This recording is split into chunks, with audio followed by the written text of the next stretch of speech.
Good morning. Welcome to another installment of Modern Western Buddhism. I'm Jared Jones, and today I'm going to be taking you through first a summary of what we covered last time, which was what I'm calling stage 3 of the Kadampa process of going from knowing nothing about Buddhism to actually realizing directly those same teachings. The third stage being familiarization, gom.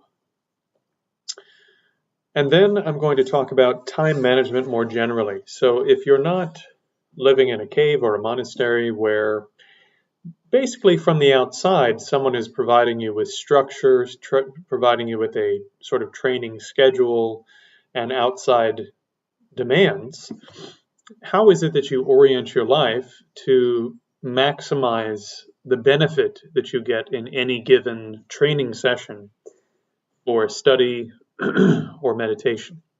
So without further ado, let's get into it.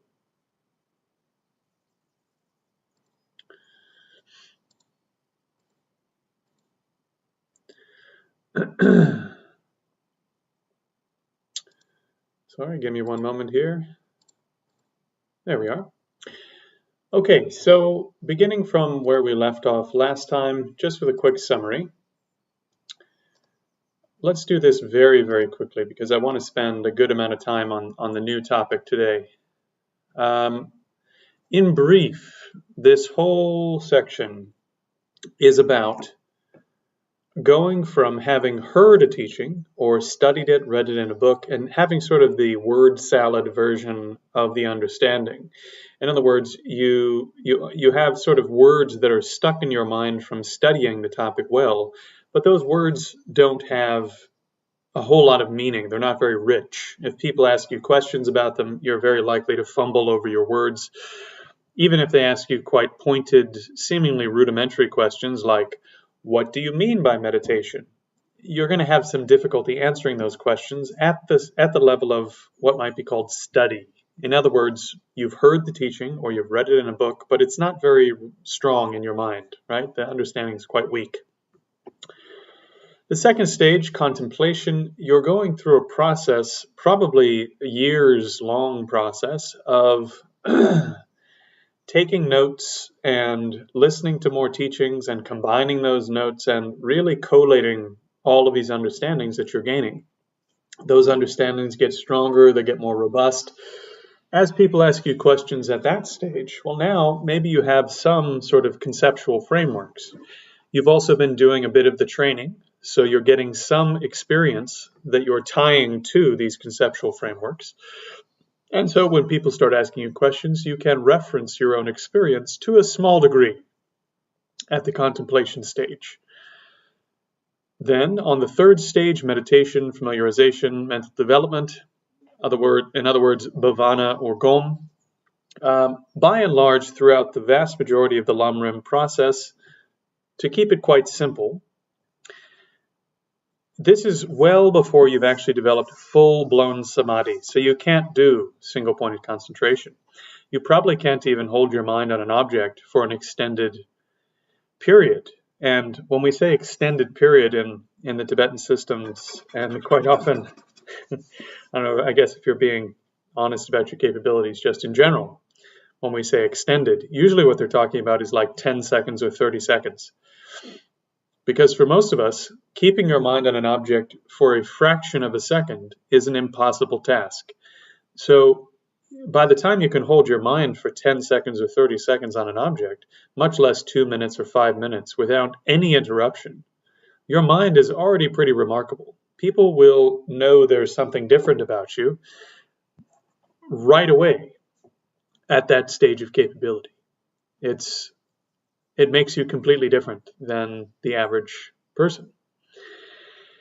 So even with that sort of rudimentary level of capability, what will later be connected to the 9 stages of meditation, probably the second or third stage of the shamatha process laid out by Kamalashila, you now have enough sort of rudimentary concentration capability to do much stronger types of familiarization and mental development. What you're doing, in essence, is you're learning to alternate between analysis and concentration. Analysis, concentration, right? So you need to have a bit of concentration. In terms of technique, you can be reading a book and quite formally going through a series of steps. Here's the first point of this topic, okay? And you stay on that point until you get it, and then you hold it. Or informally, you're brushing your teeth, and all of a sudden, some understanding that you worked on 6 years ago really strikes your mind, and bang, it just occurs without any conscious effort in this moment, or very little. And then you simply hold that with as much concentration as you can for 30 seconds or 2 minutes or 20 minutes, if you can muster it. And why are you doing all this? Well, you're trying to go through a process that Pabonka Rinpoche breaks down into several stages. I think quite helpful stages. First is more or less sort of like a word understanding. You have the words in your head. Second is sort of a meaning understanding. You have those the words are now sort of connected to enough experiences that you have some real sense of what's going on there. Not a full sense, but it's getting more powerful, more integrated. There are several topics that are now connected to each other, etc. So now this is sort of a meaningful set of words in your mind. And then there is the constructed realization. And the constructed realization is essentially that, for example, how do we make this quite simple, I think is the question. Let's relate it to something somewhat non-Buddhist, right? Let's say that a friend of yours is trying to convince you to go on, or trying to convince you to change jobs. And so they tell you, look, your job really sucks. Your boss is terrible. The other employees are always saying nasty things behind your back. Not only that, what you're doing is really harmful. It hurts the planet, blah, blah, blah, blah, blah. And first, it's just words in your head. You're like, man, that's whatever, And then you think about it a bit. You start connecting those words to your experiences. You know what? My boss really did say this, and my employee, I did overhear at lunch break. Someone really did say this nasty stuff.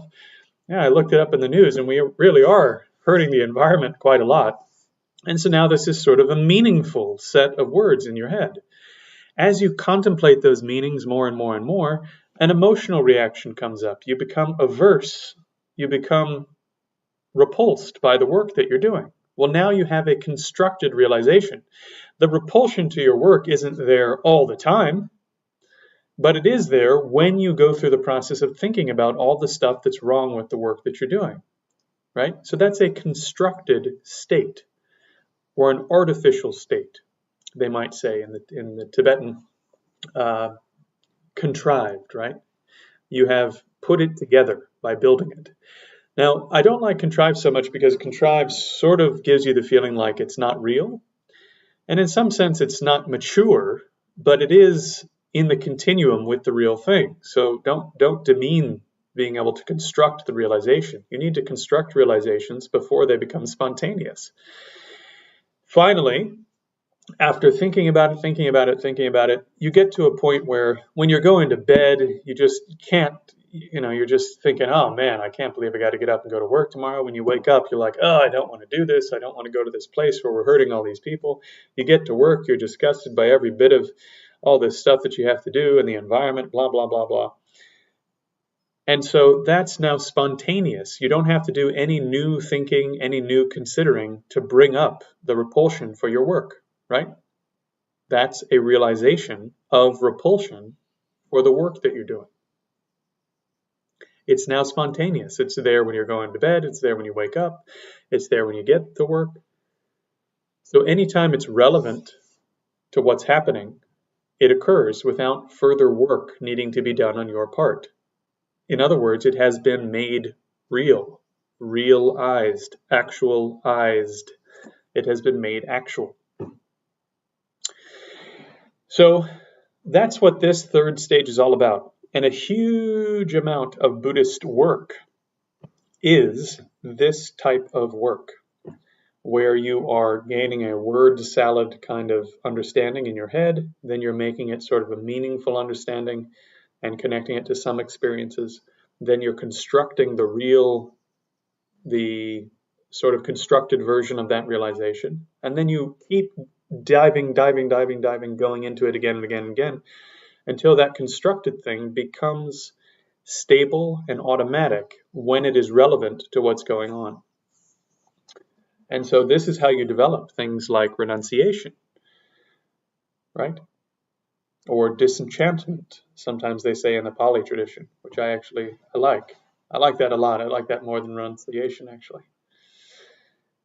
That you're no longer enchanted by what's appearing to the senses in particular, and believing that somehow by just chasing the 5 objects of the senses and getting enough of the right stuff and getting rid of enough of the right stuff, that this little crunchy thing over here is going to feel satisfied. In reality, no matter how much of the right stuff you get and no matter how much of the wrong stuff you get rid of, you're never going to be satisfied with that. If you want proof, look at the most successful people in the world who can control their environment as much as they want, and they're not any happier than the rest of us. I know a lot of wealthy people, a lot of extraordinarily wealthy people, in fact, and I would say that they are no more unhappy and no less unhappy than the rest of us. They have the full range of human experience. Okay, so let's get into the major topic for today.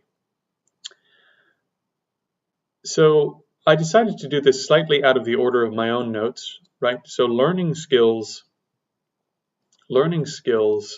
is actually a subcategory in my notes here of time management more generally. And the question is, if you're not living in a monastery, right? Or you're not doing a serious retreat where there's a very set sort of regimented, here's exactly how it's going to be kind of schedule, how do you arrange your life to maximize the possibility that in the midst of your ordinary activities, you have some real chance of developing Buddhist realizations, including laying all of the groundwork, laying the foundations for the eventual realization of calm abiding. Now remember, calm abiding, samadhi, is an advanced Buddhist practice.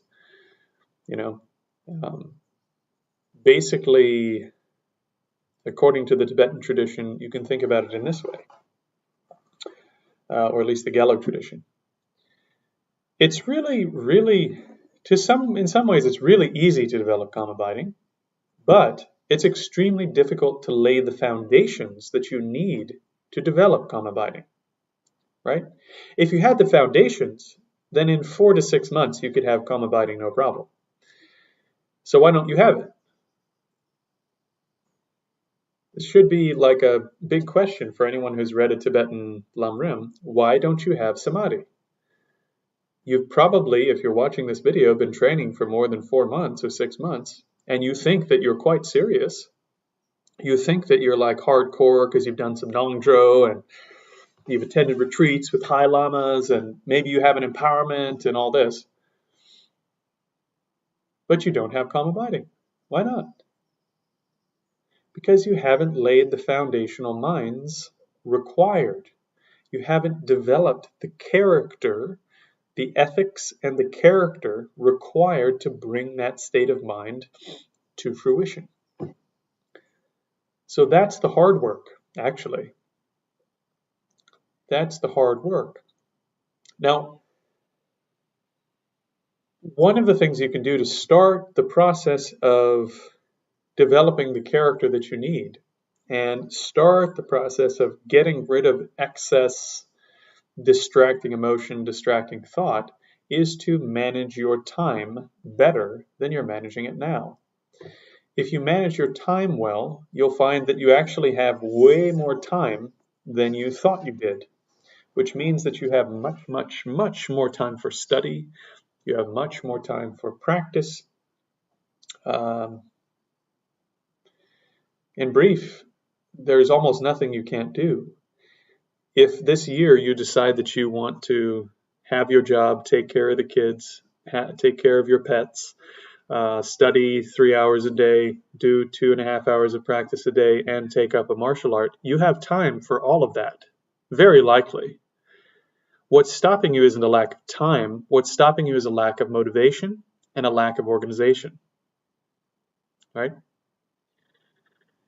So time management is an extremely important subject. It's I think not talked about enough in the Buddhist world. I'm not sure why, but there are some meditators who talk about time management. In any case, let's jump into it and see where we end up. So, how do we organize our study and training activities to maximize the possibility of success, especially as a city-dwelling person rather than a renunciate living in a cave or monastery? Regarding study habits, right, so this relates to study habits later on. So, yeah, if you're not going to be spending 6 hours a day memorizing the textbooks that you're studying, as they might do in some Thai forest monasteries, or if you're not going to be spending 8 hours a day debating those texts as the Gelug Geshe program does 6 days a week, then you need some other way of studying and meditating and developing your practice, especially if you're more or less isolated, right? I mean, sure, you go to a Dharma center once a week or twice a week, or you attend a class online once or twice a week, but how do you manage your time the rest of the time? That's the question. So my first bit of general advice here is that an hour or two of fully engaged, concentrated work is often equivalent to 8 or even 16 hours of unfocused work. So you need to be very clever about the tools that you're using to keep yourself focused, right?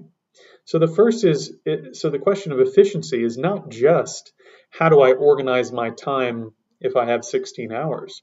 The question is, how do I get the most out of each 30 minutes or hour that I'm devoting to each activity, right? How do you maximize what you're getting in each chunk of time? That's the question. Because if you only have 30 minutes to sit and train a day, you want that 30 minutes to be as profound as possible. If you only have an hour to study a day, you want that hour to be as profound as possible. Yes? So that's what this section is about. Not just organizing, but making use of the time in each chunk of time as best you can.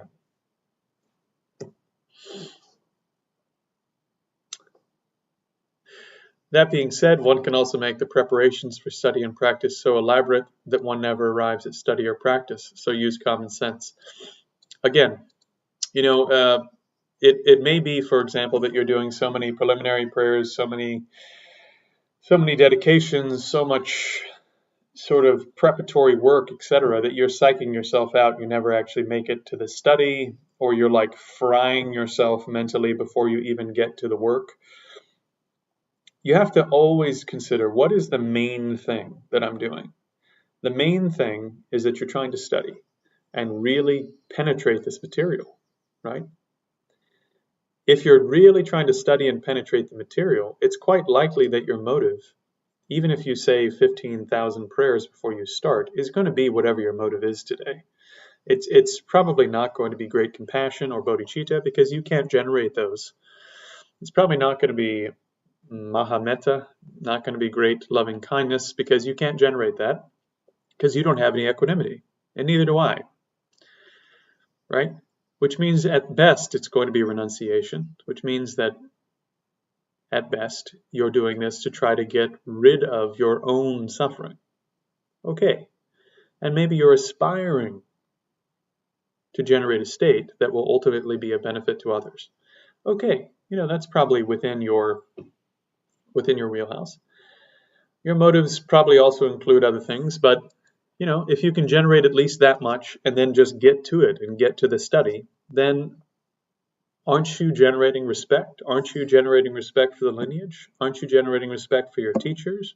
Aren't you generating respect for the teaching? Yes, because you're really there trying to do the work, really trying to gain the understanding. So use common sense. Don't psych yourself out. Don't fry yourself with too much extra stuff that has to be done to the point where that you don't actually get to the task at hand, or that you degrade the quality of the task at hand. So the first tool that I'm going to put in your hands is this, a calendar. This is big picture, right? How do you organize all the time that you have? If you sit down to study, and because you're disorganized, your study is frequently interrupted over and over and over and over and over again by all sorts of tasks. And because you don't have a priority list, you don't have it organized, you don't know when you do this, you don't know when you do that, your study gets interrupted and you start over, you take long breaks, etc., etc. So you need to start by taking all of your life's activities, household items, personal items, anything that's project related for your work or project related for the Dharma, and put it onto a master calendar like Google Calendar or some other calendar. All the tasks you put on a calendar should either be recurring or non-regular. So if you do Tai Chi 2 times a week, Tai Chi should be on your calendar, even though you do it every week. If you have odd deadlines, appointments, events, etc., put all of those on the calendar. Why? Because right now, you sit down to meditate. And immediately you're thinking, okay, I can't forget that I have a doctor's appointment 2 days from now, and at the end of the week I have to, I can't. My kids are doing soccer practice, but it's an odd soccer practice. They move from Saturday to Sunday, and I can't forget these things. I have to keep them right. And so your mind is constantly running the program of recollection, mindfulness, sati, to keep in mind all of this crap: times, dates, events, appointments, all the regular things you have to do, all the non-regular things, all the odd things, all the holidays, all the birthdays, blah, blah, blah, blah, blah, blah. If you were living in a cave, completely renouncing the world physically, right? Those things are out of your mind. So, of course, there's less distraction in that environment. So how do you recreate that as much as you can in the midst of a lot of activity? Get all of that crap out of your head. Put it down on paper and just realize that today I can only do today's work. I don't need to do tomorrow's work, next week's work, next month's work. If you're afraid that you're not going to remember to buy your wife a gift for your anniversary, then add a buy wife an anniversary gift reminder to your calendar and buy it on that day so that it arrives a month early and you have time to package it and all this stuff, right? Use your calendar to get rid of a lot of the junk that you keep in your head, because that's wasting mindfulness space. It's wasting recollection space, and it's interrupting the process of developing focused concentration. It's interrupting the process of developing focused study and familiarization, right? Okay. Task management. So, task management. If you are, sorry, phone going off, speaking of task management. If you have a project of some kind, like for example, I'm working on a PhD at the moment, you need to have a document where you organize all of the material that are sort of task-related things related to that task. So this is sort of like a project management document. And so in that project, you will have several headings. You may have more than this, but you probably don't want to have less than these 4, right? So at the top of the document, you have notes, right? Like, here are the 7 things that my advisors have said I really need to keep in mind for the project as a whole at this stage. Secondly, here are tasks in process, right? So let's say I have 20 tasks. There are certain tasks I'm already working on, and those are in a list. And they have dates, they have times, blah, blah, blah, blah. So I know exactly when everything is due.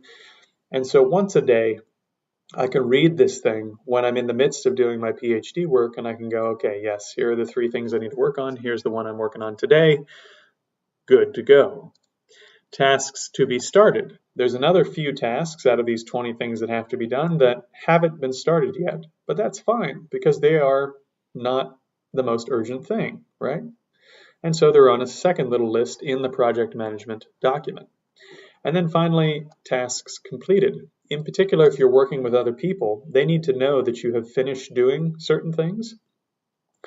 It's also good for you too to have a record of, okay, here's the whole project and here's what I've gotten done so far, right? That's a good psychological sort of tool to help keep you motivated.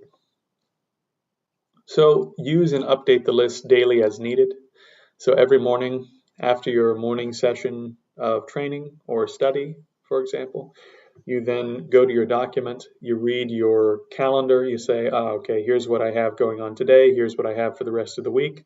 You read your project document, okay, from 9 to 3 or 9 to 4, I'm going to be working on this project. Here's all the notes relevant to the project that I'm on, right?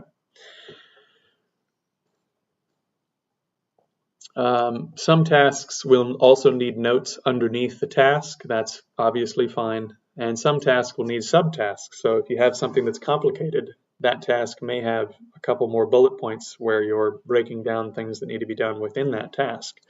So use these tools in a smart way. There's a wonderful program called Asana that you can use, I think, for free if you're not a company to manage things like this, and it's quite helpful. Or you can just make a document in Google Drive or Word.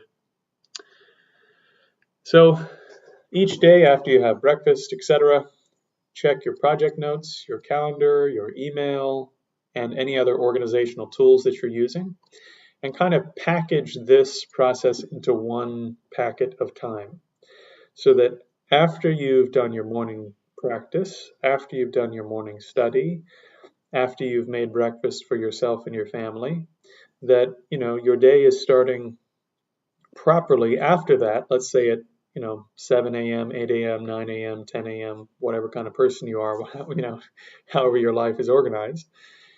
And the first task that you have on your day, every day, or at least on your working days, is to check all of these things. What do I need to do for the project that I'm on today? What's coming up today and this week on my calendar? Have I received any critical communications I need to factor into all my plans? And checking any other organizational stuff that you have for your work or for your personal life.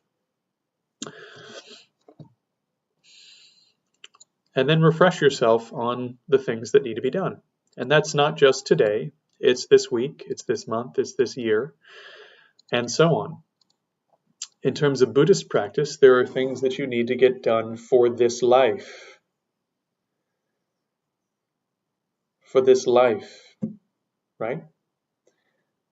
If you have proper organizational tools, you can organize your consumption of sort of organizational tools in such a way that you're constantly reminded, okay, today I have this sort of thing, this week I have this sort of thing, this month I really need to get this done because 2 years from now there's an empowerment, and if I want that empowerment I have to have these 4 non-dro finished, blah, blah, blah, blah, blah, blah, blah, right? So then also for this life, I want to at least do this part of the Buddhist work and get this much done, because if I do that, then I'm in good shape for the next life, right? Anyway, so you could use these tools also to start to make sure that all of the different types of tasks that you need to work on and complete for this lifetime, for this year, for this month, for this week, for today, for the next hour, are all oriented properly, and you're not leaving anything out. So this is sort of like funneling light through a magnifying glass to make fire, right? If you right now are spreading all the light over the entire picture of your life, then it's not going to burn a hole in anything. You're just waiting to get lucky. But if you focus it, if you lens all of the energy of your heart mind into one thing at a time, 1 minute at a time, 20 minutes at a time, an hour at a time, well, now it's highly lensed. So the things that you do are much more effective. They're much more focused. They're much more powerful. Yeah. Which means that you're going to be taking extremely potent small steps in the present moment. Also, an effect of this type of organization is that 90% or so, I would say, of your big picture stress goes away. Because you start to understand that, yes, I may have 14 giant things looming in the next year, but I don't have to carry the weight of all that. I'm working on the first one, and the first one has these 6 steps, and this week I'm doing 2 of the steps, and today I'm working on stage 1 of the first step, and that's fine, right? There's still a little bit of stress because there's like 14 giant things that are looming, but most of it's, is eliminated by the fact that I'm just looking at, oh, well, today I just need to put my left foot in front of the right foot, and then the right foot in front of the left foot, and I'll be on my way, right? So, in effect, you are controlling what you can, and you're being unconcerned about the aspects of the big picture that are out of your control. So this purges the mind of non-essential conceptual and emotional activity. So in terms of some tools to prioritize your time, I've borrowed these from a lot of other places and added things from a number of other places. So I'm not going to label all of these, but some of these are standard tools, some of them are non-standard, some of them are modified.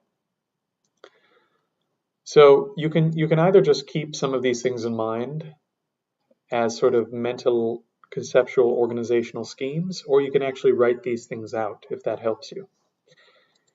So first, look at what do I need to do today and every day.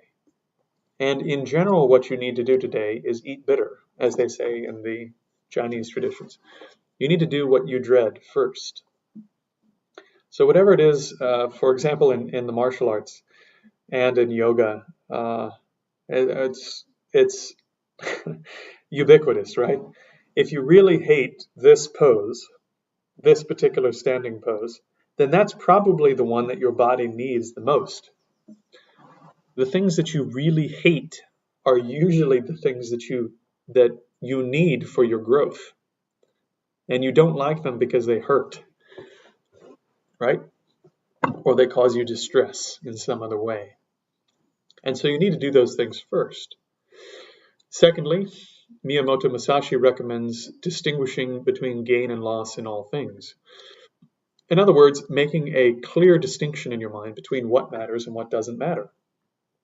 And when you go through this whole process I'm about to describe, this starts to make that differentiation.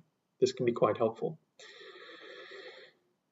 If things don't matter, you need to treat them that way. You can't get the time back. Time is the most precious resource, not money. You can't get the time back. So you need to figure out what needs to be done today based upon the whole picture, right? Not just out of like putting out a fire today. You need to understand, what do I want for all my future lifetimes? What do I want for the next lifetime? What do I want for this lifetime? What do I want for the next decade? What do I want for the next year? Yeah. Right? And then you need to figure out, okay, how do I prioritize my daily schedule so that I'm getting done all of these aims for all of the layers of what needs to be done, right? That's how you distinguish between whether you're gaining something in the present moment through the activity or you're losing it. Secondly, I must this week, right? So the first one was I must do today. What must I do today? What must I do this week? In general, there's a wonderful thing. I can't remember where I got it. I think it's actually a military thing called the 40% rule. In general, when every cell in your body and every corner of your mind is screaming at you to stop some activity, that's about 40% of your capability. that the first time your body says, I'm absolutely toast, when your mind says, I can't take another step, I am totally done. That's usually at about 40% of what you can do. So when you're sort of tightening and loosening the strings of your training, the strings of the instrument of life, you don't want to keep the string too tight because it'll break and it won't produce beautiful music. If you keep it too loose, it's also not going to produce beautiful music. It needs to be at the right amount of tension. And the right amount of tension is about 70-80% of effort. If, in general, most of the time, you're exerting 70 to 80% effort, which will feel like you're doing a lot more than you thought you were capable of because of the 40% rule, then you're always on the cusp, right? You're never doing so much that you are basically fostering the desire to quit, right? If you go too far, like 90, 100%, 120% of what you should physically, mentally be doing, you will foster the desire to quit. You will cultivate it. If you do less, you will foster the desire to be lazy, right? You'll foster the desire to do less. So you need to be pushing the edge of the envelope a bit and always maintaining the edge, right? Because everything is a habit. Everything is habit. And so you can either develop the habit of being lazy, or you can develop the habit of quitting things because you exerted too much effort. In other words, in some Tibetan texts, they say you were interacting with the activity with excessive attachment, right? You wanted it so bad, you were willing to do anything until you weren't. And then you quit. You quit because you went at it too hard, and it really hurt. Mentally, physically, it hurt. And you can't maintain the effort because it was motivated by attachment. And attachment usually doesn't hang around too long in the face of intense mental and physical effort. The other thing is attachment's not going to hang out if you need to do a practice that sort of sucks for like a year or 2 years. Attachment's not going to get you through that. So instead, what you need to do is build some consistency up, right? Of doing 70 to 80%, which means that when you hit that 40% mark where you're going, I can't do it, I'm done. You push for another, if it was 10 minutes, you go to 15 minutes or 16 minutes, 17 minutes, right? At that stage, you have pushed further than you thought you could, but you haven't burnt out. You want to avoid the burnout part.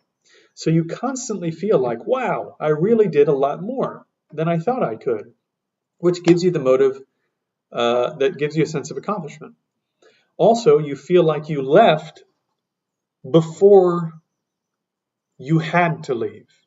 You left with some energy reserved, right? Which starts to build the habit, wow, I could go back, I could do more, right? And so over the course of time, you go from doing 5 minutes a day to doing 10 minutes a day, to doing 20 minutes a day, to doing 3 hours a day. And so you build up organically this capability of being exceptional. You build up the habit of being exceptional in the training activities that you're involved in through doing a little bit more than you thought you could, but not burning out, right? This is sort of what you need to be doing from week to week. This month. So this is another organizational tool that I stole, but at the sort of month level, there are tasks that are urgent and important, and those are going to be at the front of the line, right? There are important tasks that aren't urgent, like ensuring that you lay down the foundation to be able to attain enlightenment for the sake of all being. Extremely important, but often doesn't seem as urgent as our taxes or an emergency with our pet or our children or whatever. And then there are urgent but not important tasks, which is most of life, right? There are all sorts of things that have to be done, and they have to be done right away, but they're not actually that important in the bigger picture. So urgent but not important. Some of these things will just have to be done because they're there. And then there's tasks that are neither urgent nor important, and those are really should be at the bottom of the list. This is distinguishing between gain and loss in all things at the level of a month. At the level of a quarter, at the level of 3 months, what must be done? So at this level, maybe you're starting to think about, well, this month, this quarter, I really want to try to get done water bowl offering nondro, which means that over the next 3 months, I need to do X number of nondro per day, right? So I need to do X number of water bowl offerings per day, or whatever the case may be, right? This mental tool can also be extremely helpful at this scale of time. The chain, the divine continuum of not breaking a good habit, right? Over the course of 2 or 3 months, if you haven't missed a single day of some good habit, the likelihood of carrying on that habit is extremely strong. So if you keep a record of, yes, I did my 500 water bowl offerings yesterday. I did it the day before. I did it the day before. I did it all last week. I did it all last month. I did it the last 2 months. I did it the last 3 months. The likelihood that you can muster what it takes, right? Like, I'm going to do this for the whole quarter, is so much greater if you don't break the chain of the habit. Extremely important tool, right? And I'm going to talk a lot more about the chain, not breaking the chain of activity, as we go along, because this is an extremely powerful tool. I must this year. Now, there are some things that on a yearly scale you need to get done. Paying your taxes, what else? Man, I guess the taxes are the big one. But also in terms of practice, it may be, some preliminary practices for Tantra will take you a year or more.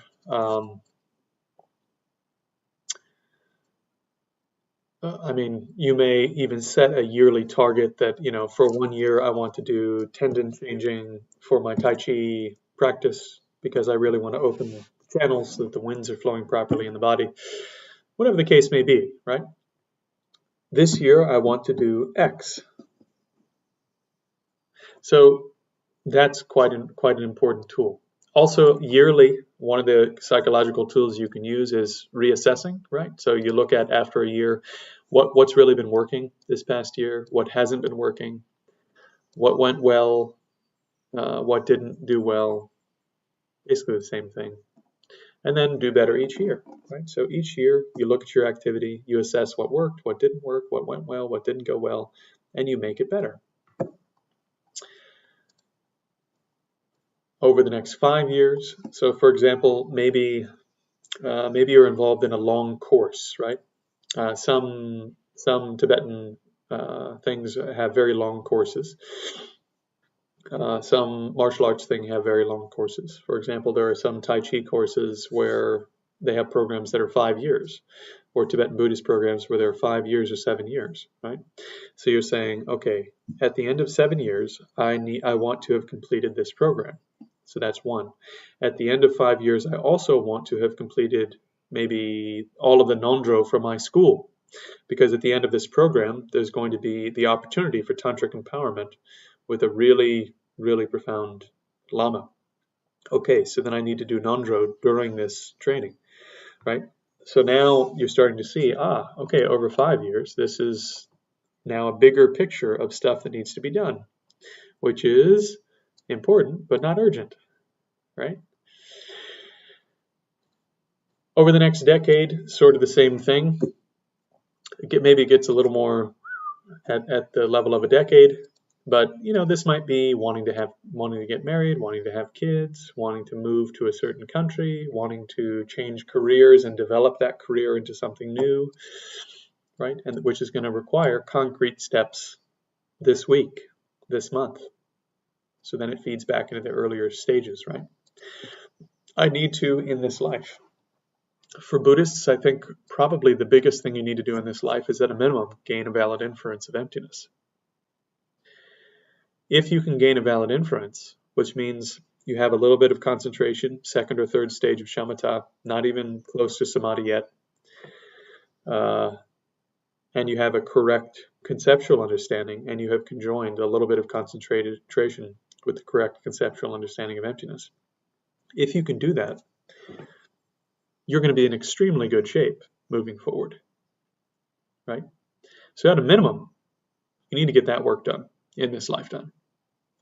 And there are concrete steps you can take to start the process of making sure that happens. If you could get the direct realization, even better. But at a minimum, you need to get the conceptual correct understanding, right? I need for the next life, again, important Buddhist question. And also I need for all of my future lives, important Buddhist questions, really related to renunciation. Yeah. So just in general, for your next life, at a minimum, you need another one like this one.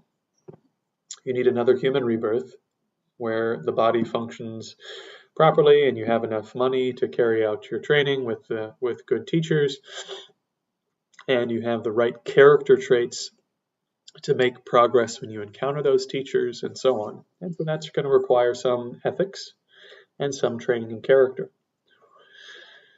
Regarding all of your future lifetimes, this then comes down to bigger types of character transformations. In particular, training in the three principal aspects of the path. For example, renunciation, bodhicitta, emptiness, right? So those three things, when combined properly, can have effects that last until you gain the ultimate realizations of Buddhist training. But they need to be oriented properly as you're cultivating them.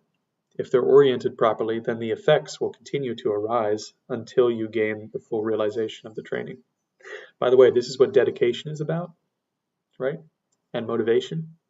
This is why we bookend a lot of our practice with dedication and motivation. So you have the motive to gain enlightenment for all beings, or at a minimum, to gain liberation for yourself. And then the bookend on the other side is that you dedicate it.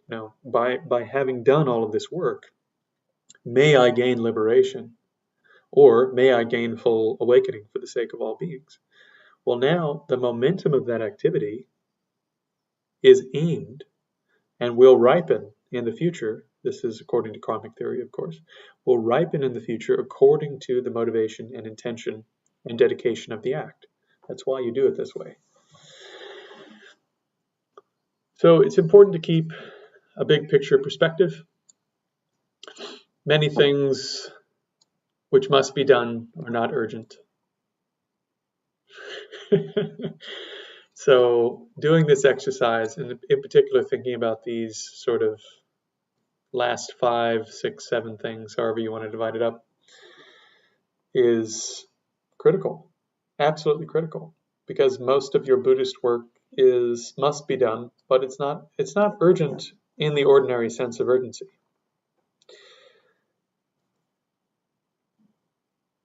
It is certainly urgent in the sense that we are fragile and permanent creatures that could perish at any moment, and then you're back to the cycle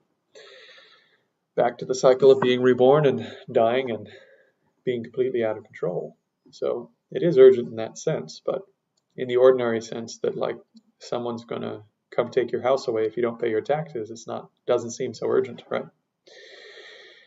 So don't put off these critical tasks of training. Don't put off the indispensable causes of your future happiness simply because they're not as urgent as your taxes. Okay, so the next big section is, all right, you have some tools to be able to study, contemplate, and do mental development, or sort of the GOM level of meditation. So you have a lot of tools now in your tool bag to be able to really study and really train. Now, in a particular session, right? Let's say you divided up your day. You have 16 hours you're going to be awake. 8 of those you're going to be at work. 3 of those you need to be doing stuff related to the family. You have 5 hours left. 5 hours. Let's say 2 of those you want to do study. Maybe 1 of those you want to do study. 2 of those you want to rest, 2 of those you want to try to do training, right? Okay, fine. During your focused training time where you've dedicated it to seated training or non-dro practice or whatever the case may be, how are you structuring your time during a session? This is the other big one, right? So this is efficiency in a session, in a focused activity. So after we've organized the time in a big way, we now need to focus in and look at how do you handle each chunk of time as it comes in the present moment. One of the big questions, of course, is how do I handle outside interruptions? Stuff is going to happen while you're training, while you're studying, etc. How do you handle it? Okay. I really love this little tool here. If an outside interruption comes in, an email, blah, blah, blah, blah, blah, if it's something that you can't do anything about at the moment, then either trash it, right? If it's something that doesn't need to be done or handled at all, then immediately it goes away. If it's something that does need to be handled, then you immediately put it onto the calendar for the appropriate time to be handled, or you immediately put it into the project document for the appropriate time to be handled for the project that you're working on. If it's not actionable at the moment, right? If it is actionable at this moment or it demands a solution at this moment, here are your options. So if you're in the midst of studying, or in some cases also a seated session, and an interruption wouldn't be detrimental, right? Then if it's something that will take less than 2 minutes, do it right now. If it will take less than 2 minutes, just get rid of it, right? Do it right now. Why? Because if you just let it hang around in your head, you're going to be thinking about that for the next 30 minutes or 40 minutes, and it will be running a circle in your head and interrupting the quality of the time that you're putting in on the activity, right? So if it is a quick fix, fix it now. Do it now. However, if it's going to take more than 2 minutes, then it represents somewhat of a more serious sort of interruption to the continuity of your activity, especially when you consider that maybe you're only going to be seated there for, let's just call it 30 minutes, right? If you have an hour to practice a day, you're doing 2 30-minute sessions. If an interruption is going to take 5 minutes, that's a huge amount of the time you dedicated to the activity. So the question becomes, can you delegate it? Well, if you can delegate it, then delegate it right now, right? In the same way, you're trying to get the mental work, the conceptual, emotional work of that task out of your mind so that you can get back to the activity fully. So if it's going to take more than 2 minutes and you can delegate it, get rid of it right away. Hey, husband, go do this. You know, it has to be done. It's going to take like 10 minutes. Can you get it done for me? Boom. In the same way, if you can't delegate it, but it has a specific time or date, then put it on your calendar right now. Again, putting it on your calendar will take less than 2 minutes. You won't forget the activity. You know you'll get it done at the appropriate time, but now is not the time, right?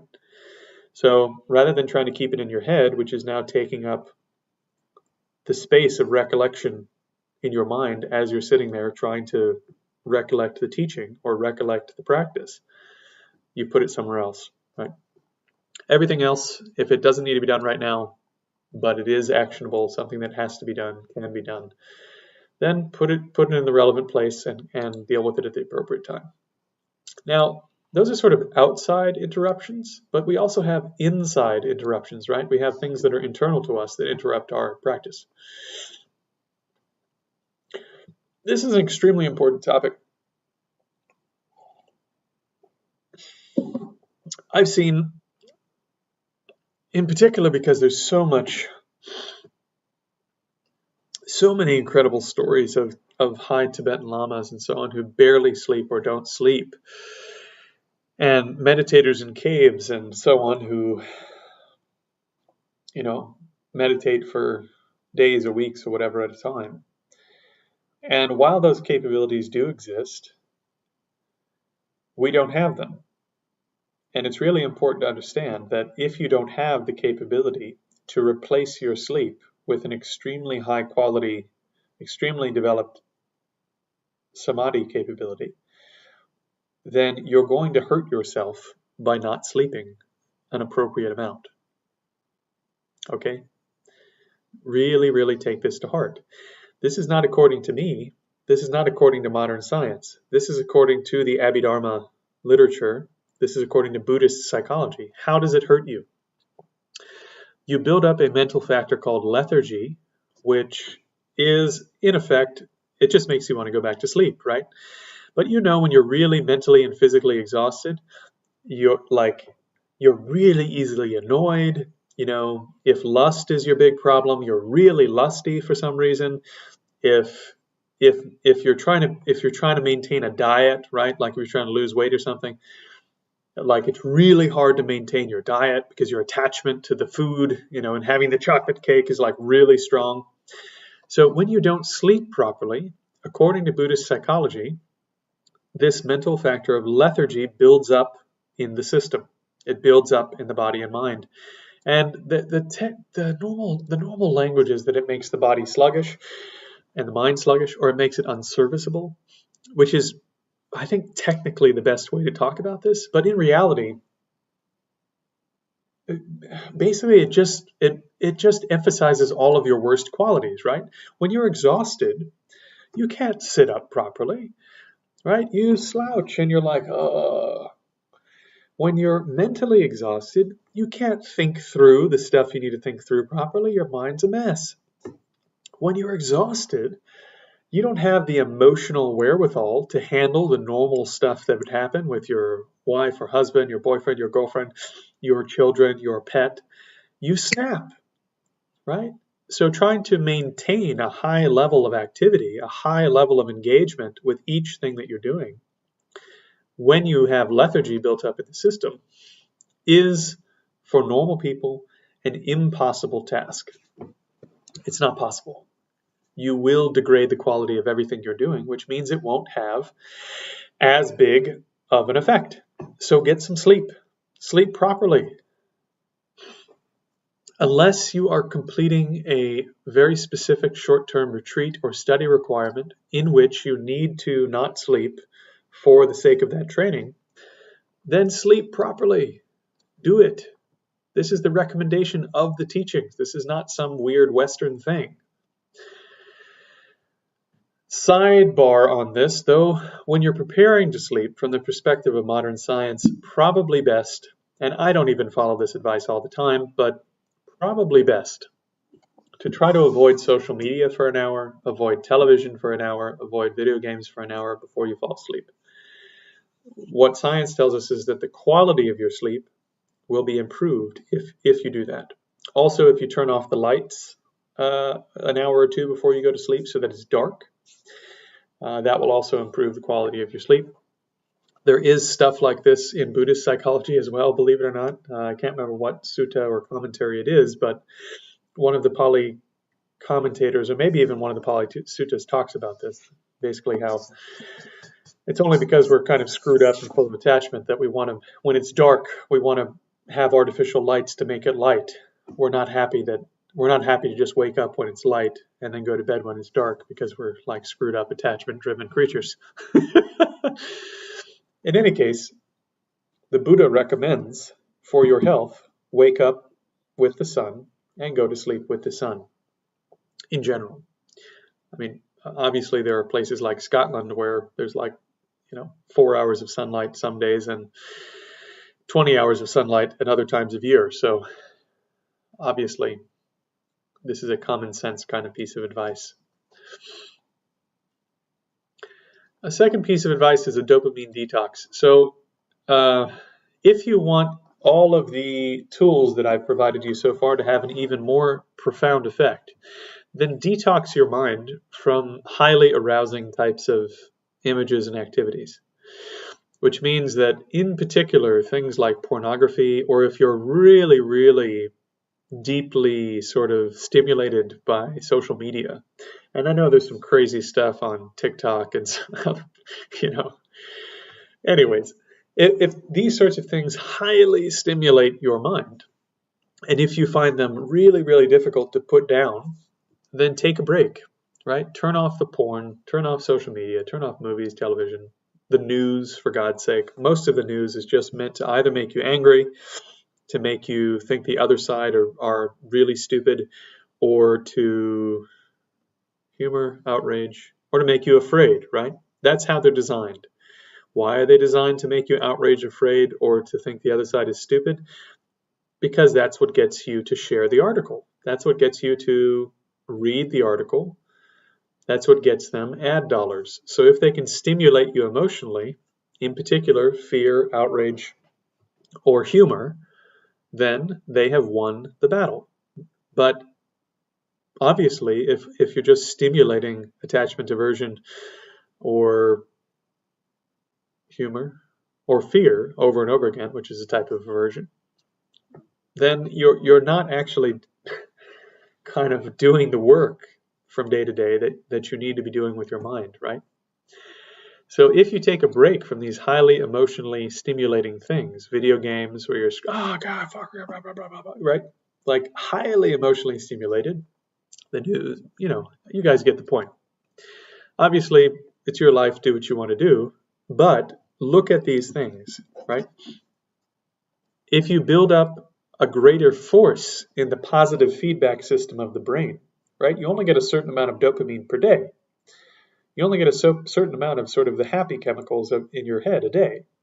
So if you waste all of those in the first couple of hours of being awake, like a heroin addict, by spending 2 hours being super weird on your phone or doing other super weird things, then you have spent most of the good feeling chemicals you're going to get for that day. Right? I'm being a little bit too broad, but this is about, more or less the gist of how this works. On the other hand, if you save as much of the sort of reward chemicals in your head as you can, then when you sit down and do your practice and you go, okay, I did the 30 minutes, I really struggled with my mind, boom, right? Your mind will be able to give you a much greater reward chemically for having done what you said you were going to do. You didn't spend those chemicals somewhere else.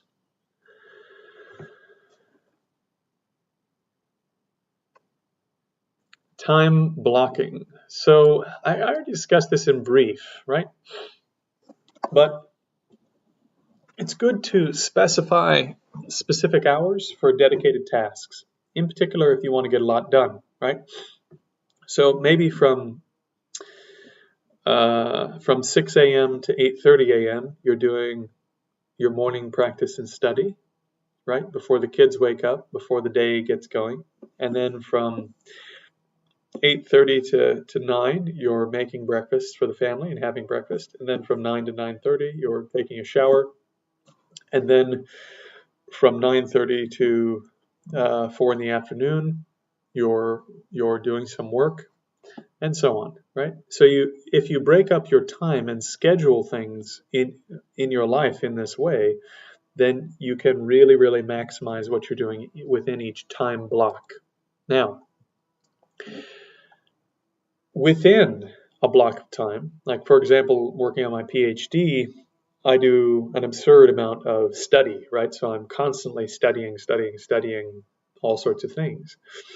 If I were to just try to study in an unbroken way from 9:30 a.m. or 9 a.m. or 8:30 a.m. until 3 in the afternoon, 4 in the afternoon, 5 in the evening, what science tells us is that my brain would be fried after about 25 minutes, and the rest of it would be basically a waste, which is hard to believe, but it's true. Just frying yourself by pushing, I'm not going to quit, brah, actually produces less result than if you take punctuated breaks in your intensive activities. Now, for things that you find difficult or boring, I highly recommend what's called the Pomodoro technique. And when things seem easy, I have my own technique. You can call it the Jones method, for dividing up your time, right? So for difficult and boring, there's a different technique than for activities where you feel like you're sort of in the flow, right? Like, man, I just keep going. I'm not getting tired. This is good. That you can use a different technique. So what is the Pomodoro technique? Oh, so when a topic is or type of training is extremely detailed, demanding, or mental dullness inducing, the Tibetans will say, oh, your study is making obstructions rise, right? And the obstructions make it so you can't understand what you're reading, and they make you tired, right?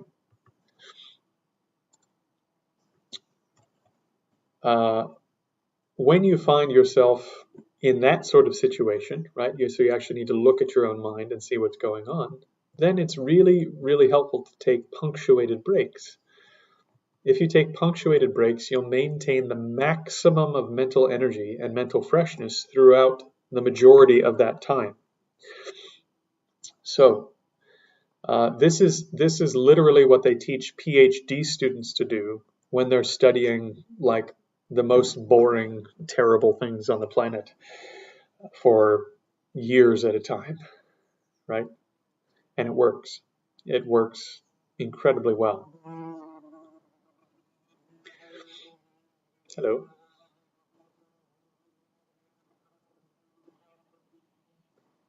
So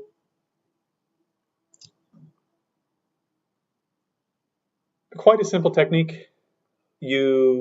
If you're studying for 8 hours, then you do 25 minutes where you study without interruptions from Facebook, without interruptions from TikTok, without interruptions from any of your social media stuff, without checking your email, etc. 25 minutes entirely focused on the study activity. And then you do 5 minutes where you don't touch the study material, you don't look at it, you don't think about it at all, right? So 25 minutes on, 5 minutes completely off.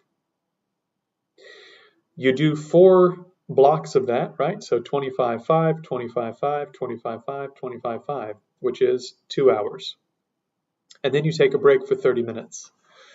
And again, when you're resting, you completely rest. You do something unrelated. You completely disengage from the study that you're doing. And then you come back. 25-5, 25-5, 25-5, 25-5, 2 hours, 30 minutes break.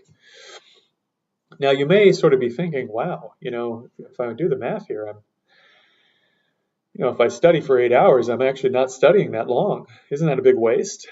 Well, no, because when you're studying, you're actually studying.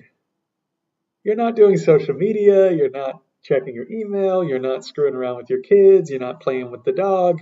You're studying. And you're really putting every bit of mental energy you have into penetrating that material for 25 minutes, right?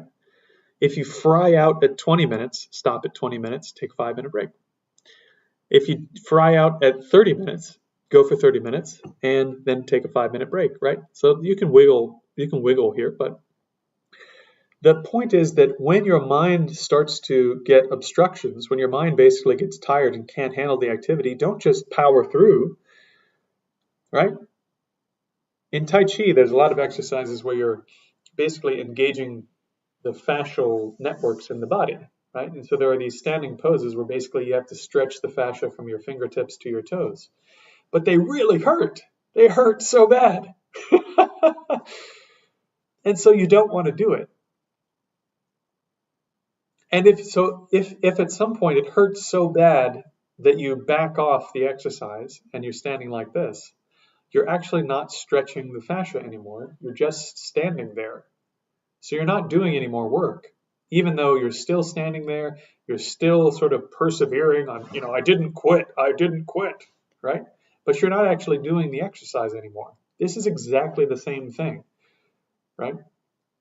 Instead of just standing there, staring at a book, doing nothing, take a break and then come back and stretch properly. You see it? This is the point. This is the point. You need to focus on the quality of the study you're doing and not the quantity. The Jones technique. So this is actually a modification of something I learned at Bank of America, believe it or not. when they were training me as a financial advisor. So when you get into the zone, right, you're studying something and for some reason you're just not getting tired and it's really clicking and each piece is like, wow, that's boom, whoa, right? It's just really, really working as your mind is really chugging along. You don't need to take a break every 25 minutes. Why would you do that? Like you're jamming, right? You are in the zone. However, because we're ordinary beings who don't have samadhi, even an hour and 45 minutes of being in the zone will make you tired. So basically, my recommendation is every 2-hour block, take 15 minutes and completely disengage. During the second 2-hour block, take a 30-minute break with food. During the third 2-hour block, take a 15-minute break just to, again, rejuvenate. And then you only have, when you get back from that final break, you only have 1 hour of work. And so this is the 8-hour workday that someone might put in at, for example, Bank of America, believe it or not. This is how they organize their employees' time. But it works quite well if you're really in the zone and you're really chugging along and you're working hard. So during certain study sessions, you may find that 18 or 20 hours go by while you're studying with that kind of method and you're in the zone, and it doesn't seem that hard, right? So this is sort of like Dzongsa Rinpoche says, if the wave of inspiration strikes you, just ride the wave. So you might find that there are certain study periods where you've devoted like a whole weekend to study, and you dive into a certain part of a text or whatever, and you can go for 16 hours, 18 hours, 20 hours, as long as you take short punctuated breaks before you feel like you're going to die. And you can just keep going. And as long as you have the punctuated breaks where you 15 minutes you do something else, and every 3 or 4 hours you're eating something and all this, then the stamina to maintain that high level of activity, that high level of flow, sticks around for a longer period. You don't end up frying your brain. So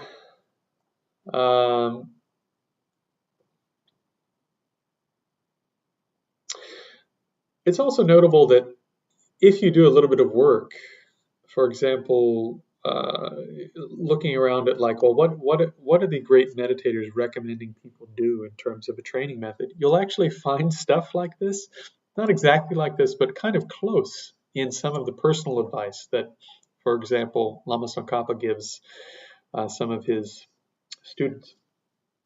For example, not just in the letter of practical advice, but in the Chenmo, Lama Tsongkhapa says, look, if you're just starting out training in meditation, it's better to sit down for 5 minutes at a time instead of like an hour or 2 hours at a time. And you might be thinking, what? Like, well, am I even training if I do 5 minutes? Yeah, you are. Because it's like this, right? If the tendons and the fascia aren't stretched from head to foot, from hand to foot, blah, blah, blah, blah, blah, so that I'm actually doing the work, doing the exercise, it doesn't matter if I stand there for 2 hours because I'm not doing anything. In the same way, if you sit down to do meditation and you sit there for 2 hours or even 4 hours, but you're not doing anything, you didn't do any training. Maybe you trained for like 2 minutes at the beginning and like 20 minutes in the middle somewhere and like 3 minutes at the end because you were like, I'm almost at the end, put in more effort. But you really have to be smart about this stuff and really focus on quality rather than quantity. Quality. Trying to get the maximum out of the time that you're putting in rather than just increasing the time. That's the advice from the great meditators of the Land of Snows. Also, in particular when you're doing study, there's something I like to call medium fatigue. Medium meaning not like an intermediate volume, but medium meaning the type of thing, right? The medium in which you're working. So, for example, maybe you're reading a text on your laptop. Switch over to reading it on your phone. If you get tired of reading it on your phone, maybe switch over to the print version of the text, where you have the actual physical text in your hand. Maybe take your laptop to a different room in the house. Maybe, move around a bit. You might find that by moving around a bit, standing up from time to time instead of sitting down, etc., but just changing your physical posture, your location, the type of material that you're actually holding in your hand, etc. It can refresh the mind to just change something about the way in which you're getting at the same material. And so this is good, because one of the big problems that we have in Buddhist training in general is half-hearted training, right? This is talked about a lot more in Zen and a lot more in the Pali tradition. In particular, if you look at the five obstacles to meditation, one of them is more or less, I think number 4 is a combination one, if I'm not mistaken, but more or less is doing the training half-heartedly. You're sitting there for 2 hours, but you're basically just sitting there, kind of letting your mind wander because you're, for whatever reason, you're not convinced it'll work or whatever. So you're just sitting there. Anywho, so we need to avoid this half-hearted kind of effort. We need full-hearted effort in the training activities that we're engaged in. Now, in some cases, stopping the activity is not an option. If stopping is inappropriate, then you can change the depth of the posture, for example, or you can break it down into smaller pieces, right? Like maybe you're doing prostrations for the Nondro for 100,000 prostrations, but saying all of the names of the Buddhas is, you can't generate maybe the visualizations that go along with the practice if you're trying to remember all the names of the Buddha in order. And so instead, you say each Buddha's name a bunch of times in a row as you're doing the prostration. And then you can, because of the input needed on your words is less, mentally is less, you can now generate the visualizations of light and so on, for example, right? So if you break things down into smaller manageable pieces, sometimes that'll allow you to continue the activity that you're engaged in without stopping, if stopping is inappropriate. Also, you can add new elements to an approach, right? So if you can't stop, again, maybe there's another layer of material you can add to the work. And because you've added that new layer, it now seems like new work. Keeps it fresh. And this is an important part of the process, right? It's important to keep your motivation firm, fresh, highly alive, highly awake. Finally, physical fatigue. So study requires proper posture. Posture will be covered elsewhere. But if your body feels too sort of sluggish and stagnant to continue the activity, then during your break, stand up, jump, dance, do martial arts, do some qigong, whatever it is that you have in your toolkit to make the body come back to life, because the body and mind are deeply interconnected. What the body does, the mind reflects, and what the mind does, the body reflects. They're deeply interrelated. So if in order to keep the posture fresh and the body fresh, you need to do something with the body, then do that. Also, do some exercise every day. This will fix a lot of problems. One of Adam Misner's things that I really, really like is basically he says, look, this body, more or less, is the workshop in which you're doing all of this work. If the body is uncomfortable, then it's going to be a lot harder to do the work. If the body is comfortable, the work will be easier. So do things to make the body a better workshop in which to do all the work, which might mean doing yoga, doing dance, doing martial arts, doing qigong, whatever the case may be.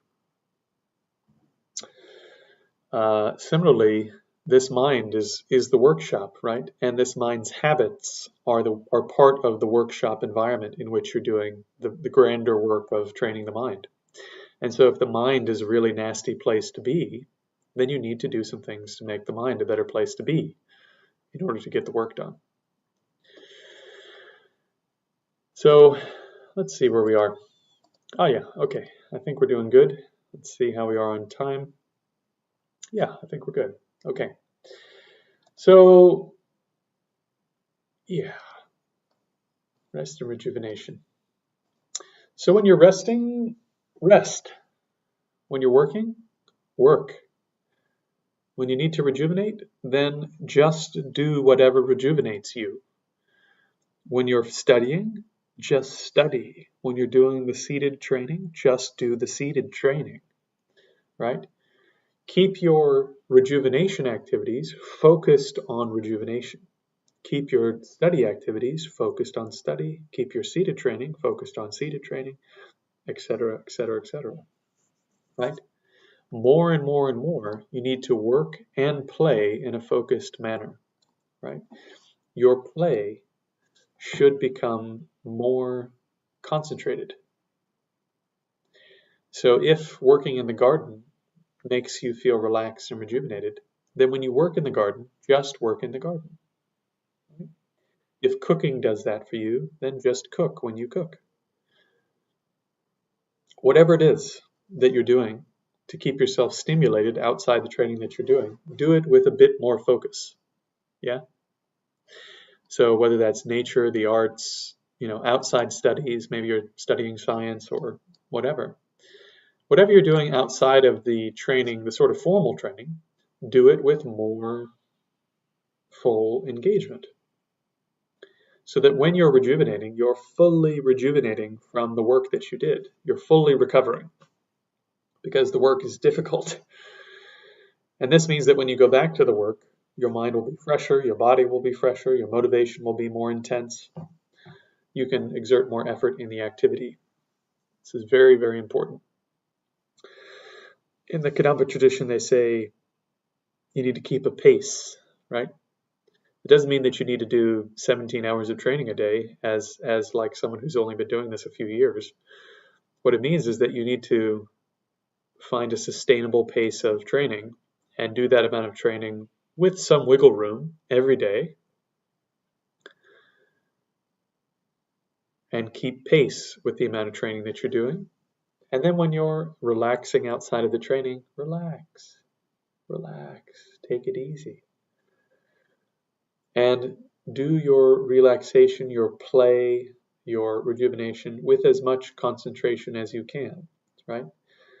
Meaning that if you're making coffee, then really make coffee.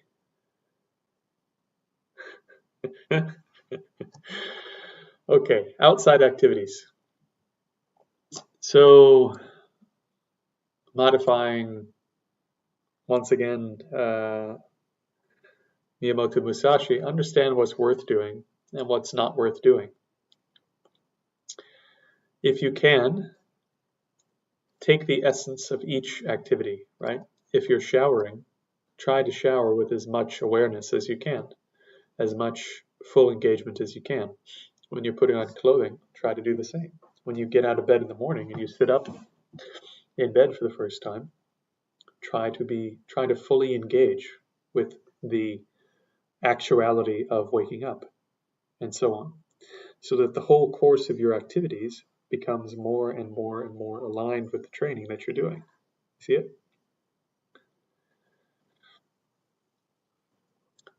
Decline lightly but frequently. A lot of people will not understand what it is you're doing. They won't understand the training you're involved in. They will invite you to do a lot of things that will be counterproductive or unhelpful to what you're doing. And it's okay to say no, right? You don't have to do everything that everyone else wants to do or says you should be doing. Also, internally, you should tune up no by not allowing yourself to chase every impulse. Now, this is a very important skill, right?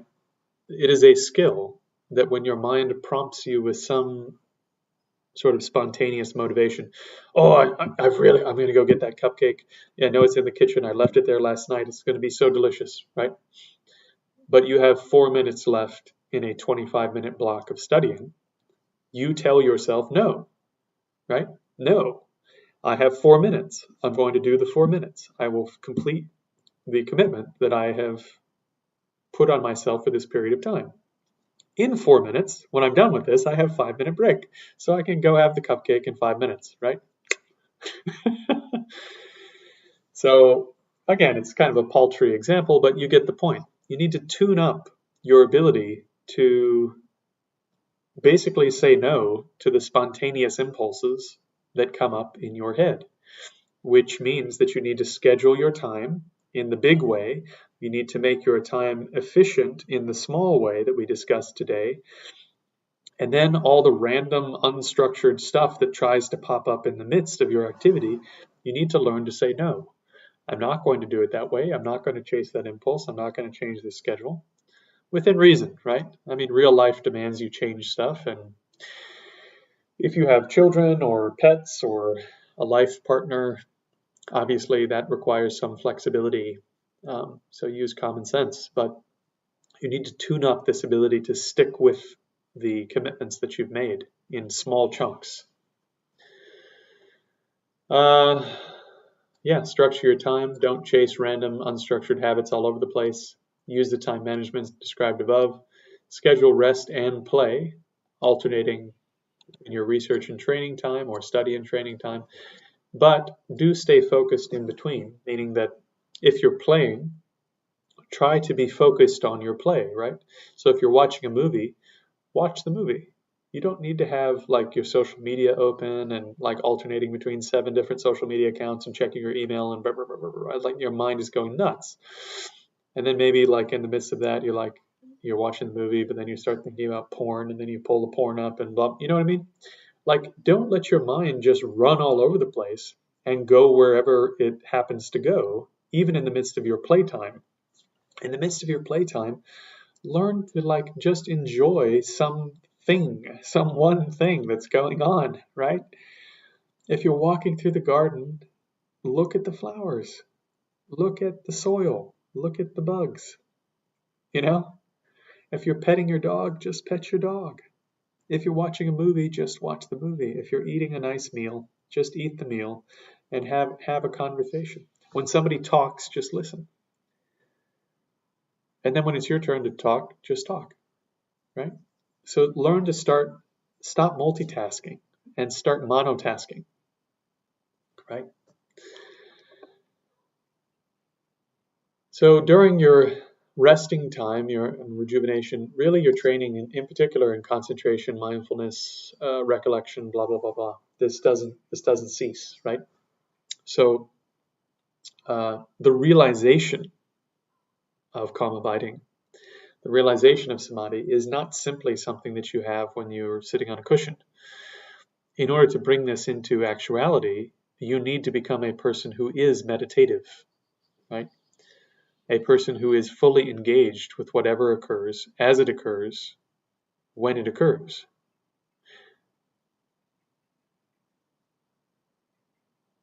That's it.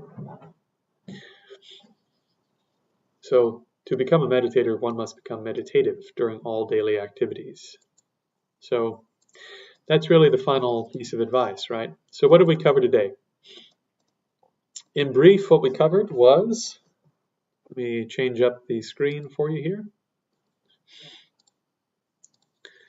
So today what we covered in brief was how do you organize your time in the big picture so that you remove as many distracting concepts and emotions as possible from your normal daily existence. Then, how do you manage projects within those chunks of time? How do you make sure that you're getting done all of the work that needs to be done for today, this week, this month, this year, over the next half a decade, the next decade, for this lifetime, for all your future lifetimes, and so on, right? Making sure that you're fitting in all of the activities related to all of the responsibilities and needs that you have, and not just the fire from today. Yeah. And then we discussed, okay, you've done a great job of organizing your life and getting rid of a lot of distracting emotions and concepts, because now you don't have to remember all this crap that goes on from day to day, week to week, etc., etc. Okay, cool. Now, today, you have 7 hours of studying you need to do, or you're working on some project. How do you do that in an effective way? Well, you can break up your time in a couple of different ways. One way is if you're working on a really tough topic that drains your mind and makes you feel like, lethargic, then break it up into 25-minute blocks with 5 minutes of rest and so on. If the work is like coming really easy and you're in the zone and you're kind of flowing, okay, fine. Take 15 minutes somewhere in each 2-hour block, and take every 4 hours, take 30 minutes to eat something. And then other than that, just carry on with the activity. If you can do that for 16 or 20 hours at a time, that's fine. But it's better not to fry yourself, right? Unless you have a deadline for the training or for that particular chunk of the training or something. It's better to stop at about 70 or 80%, both in a single session and in terms of the effort that you have to generate for one day, right? It's better to stop when you still have some effort to go, where you go, could have done a little more, right? I could have done a few more of that. If you stop there, then naturally you'll want to come back. Yeah. Finally, we discussed sort of the work-play balance and digital detoxing and dopamine detoxing. So again, the more that you cut out sort of meaningless pleasure-seeking types of behavior, like pornography, way too much social media, way too many movies, way too much television, whatever, and you fill that time with other things that have some meaning, like martial arts training, maybe working in nature, painting, drawing, sculpting, whatever it is, something that's creative, right? Something that involves mastery over a long period of time. And when you do engage in these other more sort of less sophisticated activities, like screwing around on social media or watching movies or television, fully engage with that activity. If you're watching a movie, watch the movie. If you're replying to something on social media, just do that, right? Start the process of not multitasking anymore. Become a good monotasker. Become very, very good at doing one thing at a time. Because that is much closer to what meditation is like. Meditation is a process or a state of mind in which you're doing one thing. So even when you're resting and recovering, you can still be training the habit of being able to do one thing at a time with full intention, full engagement, even at a very low level of capability, right? I'm just watching this movie. That's it. I'm just watching this TV show. I'm not checking 14 social media accounts. I'm not looking at 3 different email accounts. I'm just relaxing. I'm just cooking. I'm just having a cup of tea. That's it. So not only will your rest be of a higher quality when you do this, including your sleep, but your practice overall will benefit from that type of way of resting. And that's not simply my advice. That is the advice you find in some of the great textbooks with slight modifications, right? Basically like take a big long-term view. This is the old Kadampas, right? Take a long-term view. There's a big process of training that you're involved in. It's going to take quite some time. At a minimum, I believe it's 7 or 8 lifetimes in the Theravada system.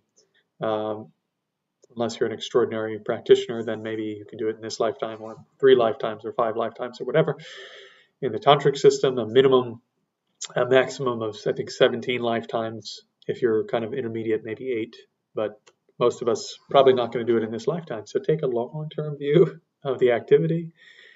Set a pace that you can maintain, which means 70 to 80% effort. But that 70 to 80% is still pushing beyond that 40% boundary where you think, oh my God, I'm going to die if I keep doing this. But you push through that. It turns out you don't die. And then you start to feel like, wow, I could do a bit more of this. And then you stop there, right? So combining all these tools together, maybe you can start to see, okay, I have all these tools to study. I have these tools to take sort of a word salad understanding and turn it into a contrived realization and a direct realization in the course of time. And I know how to orient my life in general so that my activities are more and more aligned with this meditative state of mind that I'm trying to generate in calm abiding. So with that, I think for those who are sort of a proper part of the course, there are some teachings from my main mentor, Mr. Whitfield, that I'm going to talk about privately. I'm not going to share those things online because I think even though he passed away, he wouldn't appreciate that. If he were alive, he certainly wouldn't appreciate that. So there's a big chunk of this document that if you'd like access to it, you really need to talk to me personally. And maybe I can do a private session that won't be recorded, and we can talk about what it means to do training. What does it mean to be in a process of training? This is a very important subject, but because I'm using my teacher's notes, I don't feel entirely comfortable sharing those in a public setting. So next time we're going to discuss stabilizing meditation. So we're going to discuss samadhi. We're going to get into the main body of the teaching. So strap in. If you'd like to support the work that I'm doing here, I do have a Patreon, Modern Western Buddhism. You can find the link in the description below. The money from that will exclusively go towards supporting either my PhD or my personal practice, meaning fees and so on that I pay for retreats or further training in Tai Chi and meditation and Buddhist scholarship. And then a portion of that will also be donated to some cause through FVMT or another Buddhist cause. So anything that you give to me will be a direct support to my own training. If you want to support me on Patreon, it would be quite meaningful in that way. And if you don't, that's also fine. I genuinely hope that this material will be of benefit to you no matter what Buddhist tradition you find yourself in. And I hope that you continue to rely on your own teachers, given that I'm not a teacher or a mentor. I'm more of a sort of an older brother on the path. So continue following the advice of your own teachers and mentors, your own traditions. And if you find anything helpful here that allows you to do that better, then my mission has been accomplished.